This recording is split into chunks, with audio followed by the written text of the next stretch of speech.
Like a grand buffet with endless options, you name a domain and our esteemed guest has excelled it. Yes, it's none other than the versatile Mike Muralidharan, the chairman of Ethiraj College for Women and the chief operating officer of Bhagwan Cybertech.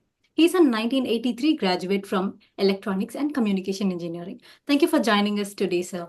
How are you? My pleasure, Shweta. Fantastic. Yeah. How have you been? I'm too good, sir. Thank you. Thank you so much. Yeah. So, since Yeah. you have multiple hats, it would be nice to hear from you. What are the multiple roles? Yeah. I've been blessed to do multiple roles. As you already explained, the two primary roles that I play.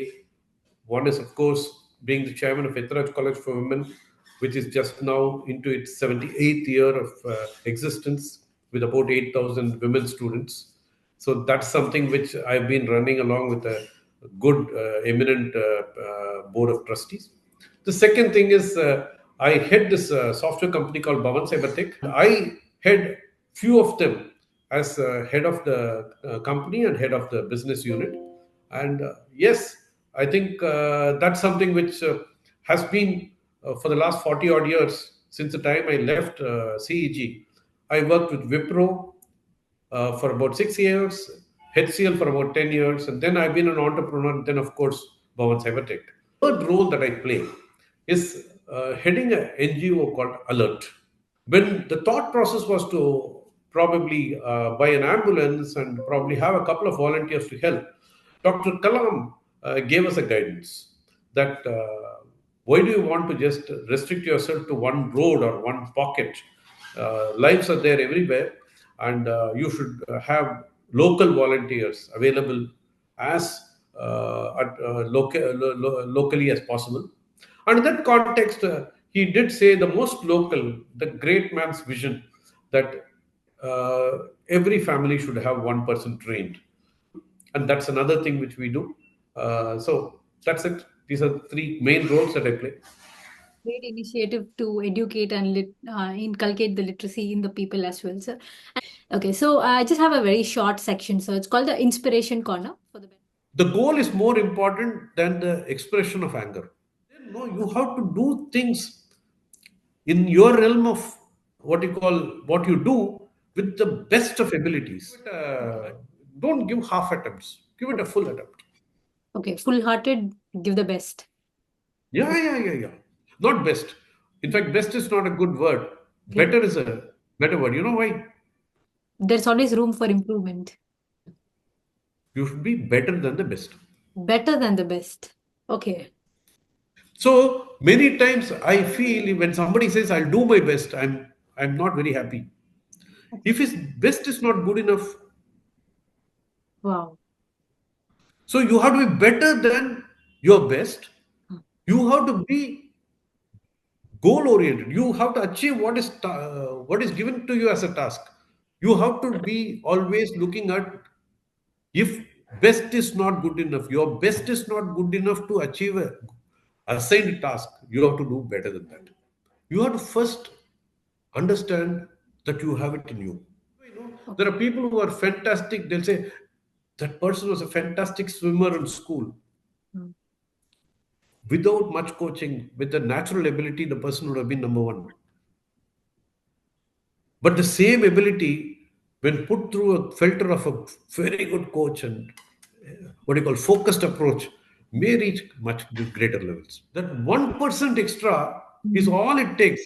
10 seconds, 9.8 seconds, there are probably 150, 200 people running that race. But that extra bit to reach Usain Bolt, there are very few. But any of them, if they put through that grind, they will also reach that. Mm. And as a leader in both the corporate as well as in the non-profit sectors, how do you adapt your leadership style to suit this contrasting environment? See, I would put it this way leadership, while contrasting, is all in the perception. Leadership is always about how you relate with people. I think that does not change in whichever role you play. I feel that it's important to understand and empower people around you. And once you empower people and give them the space, I believe that things will quite automatically happen in the best possible manner. So it's all about empowering people, identify the people and then empower. That's all. That's great to know, sir. And since you spoke about empowerment, slightly shifting the narrative to women empowerment, since you head a women institution, what are the things that's holding back the women from achieving what they want in the current scenario? Uh, I don't think it's holding back. In the current context, when I meet women, I think the current crop of women, one example is in front of me on the screen. Yes. I don't think they are going to take things lying down. They are actually willing. It is just, I think, the men feel that they are having women under their control. It's not so. The one thing is possibly there could be some snide remarks like, okay, will a woman be able to do this? I think that's more envy on the part of the other gender. I have found that almost every what do you call job or a profession that is in front of a human being, a woman is able to perform equally well. And I also believe that with more and more technology coming in, women are able to do jobs which were earlier, what do you call, in the safe constraint of men. Women are empowered, and for that matter, in Tamil, they famously say, women is called Shakti. Okay. So I think it's already there. I think just that the women should feel Yeah. that I will not allow myself to be count down. Okay. Women have got the talents, they're just unaware about their hidden potential and they just need to break their barriers or ceilings. Absolutely. Absolutely. Is there any advice that you would give to the women who starting out like startups or entrepreneurship? The fundamental fact is any startup for that matter should not just think an idea is not what you call the only reason why you will do a startup. You probably will have to take three, four steps where an idea should be validated with some type of a market understanding, and then there should be something which will meet a fundamental requirement of a test market. And there's two or three cycles to be done so that there will be a user community which will tell you whether it's useful. So those are some valuable insights. I think the women students will take it from you, sir. So going back to the alma mater and the institution which has groomed you into a successful person today, can you recount some of the interesting tales from your times? See, uh, actually speaking, all of us who work has been at the portals of CEG, College of Engineering Guindy, have extremely what you call emotional relatability with the alma mater. I think those days, all of us used to come by public transport. So invariably, uh, the walk from the main gate to the red dome is itself an experience, a feeling of you have come into a place which is extremely valuable, important, and probably going to determine your destiny in your life. The basic thing is all the people, we were about 300 of us those days in a batch. The way we were all made was that we should help each other. These are all small things which I have vivid in my memory because these were things which made us what we are in future. Those type of traits still continue when we see people who are not doing well, we feel like helping them. It's all and it's very natural for all of us. And similarly, we used to find that some of the teachers used to be treating us like an elder brother or a elder at home, and the whole relationship was extremely good.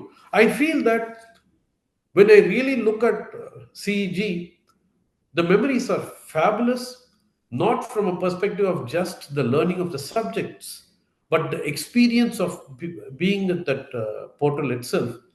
And I should, on a lighter note, say one of the key elements which we used to enjoy is the Marathadi. Okay. In front of the canteen, which still remains the same in the same place, there are about five, six trees. And every time when one batch moves out, the final years, the first years will occupy that. And so there, that Marathadi was something which we all used to go for our lunches and things like that. Small joys, but those joys remain. And of course, during Techo Fest or not Techo Fest, the union elections, the next day after the win of the fresh union, there will be a celebration and a movie in the night. And invariably, from my memory, almost all the years it was an MGR movie, and with great songs like Ayirathil Uruvan. And a movie which will normally run for about 3 hours will run for 5 hours Okay. because every song will get it repeated twice or thrice. But I'll tell you, those are fabulous moments. And of course, still what makes great impact on us when you get into the portals any number of times is that red regal building. Okay. CEG definitely is close to heart. Looks like you've got really amazing experience when you were at CG. Sir, I don't think if the students today have the similar experiences because it's all mobile phones now and they're not very much connected as how the older generation used to be, I believe. It's a paradox. Today, we are absolutely well connected digitally, Mm. but there is still a gap in the real connection. When we completed our course in 83, I think we had one small booklet with all our names and addresses, which was the only real connect. And in 2008, when we were wanting to meet for our Silver Jubilee, we started working on it from around 2003. Possibly when you are completing the 25 years after you leave the college, I don't know whether there'll be the same excitement for you guys because you are already connected, and possibly also too bored because you know each other. Either you I mean it's a different feeling. But for us, I think the excitement was very high. We are at least connected with somewhere around 260, and of which we are definitely very intensely conversing with about 150 to 200 people. I think you have to only envy us for Yeah, that. we do. We do. It's not a surprise. Like we can see the number of registrations is higher from the previous batches. And there's been a call for the younger generation to please register, but no, nobody's And I'll tell you, we had only 300 students in a batch, and probably you have 2,000. a lot. What are the importance of such alumni events? See, definitely, with all due regards, CEG, as I told you, has some of the best academically performing people who have moved from schools to the college. And there is there's a good all-round holistic capability that they walk out with. That community is very strong and spread across the globe. There is easily a 20-30% of the students have gone to US or Germany or anywhere for doing their higher studies, and then they are all parked in various universities and various key positions across the globe. And similarly, if you look at it, they are all in various official positions in public sector units, corporates, everywhere. Now, the strength of all of this as a community is very high. And there is, a, I would not call it as a bondage due to being from the same institution, but it actually gives you a filter that a person who is joined CEG is reasonably a good, well qualified person, and he can be trusted. And therefore, when somebody meets each other, some two people from CEG meet, there is a definite mutual respect that is there. And compared to many other institutions which are very strong in maintaining their alumni relationship, CEG has been a little lesser in that front. So the Alumni Association, which was formed in 1925, which is celebrating its 100th year now, has had a reasonably good existence in the last 25, 30 years, with a good set of presidents and the whole office bearers trying to get the network together. But I feel that more has to be done. And that's how this global alumni meet was initiated around 2012, if my memory serves right. I think this is the fourth or the fifth version. Totally. Yes. Fourth. So every 3 years, when we do this, what do you call alumni meet, it gets more people to interact.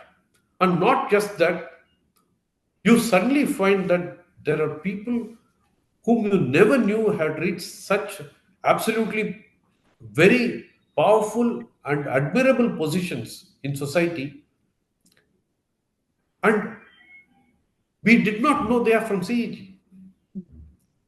I can easily see in the Indian Administrative Service, Indian Passport Service, Indian Police Force, many MNCs, entrepreneurs. You have a range of people who are from CEG. And if only that the good two alumni who have complementary interests find a relationship, and if it can work out with mutual benefit, it will be a great, what you call, growth. What can I say? It could be for the benefit of both. And to get everybody under one umbrella for 2 days is going to definitely give a lot of interfaces. And other institutions are making a great benefit out of this alumni network. CEG needs to, what do you call, scale it up.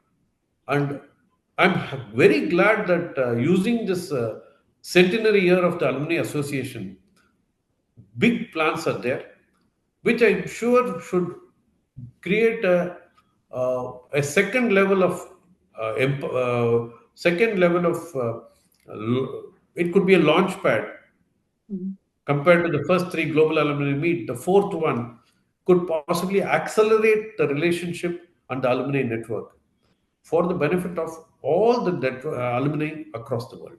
Alumni network, with the type of profiles that are available, the number of what do you call alumni, it's a huge asset. Looking forward to meet you there, sir. Certainly.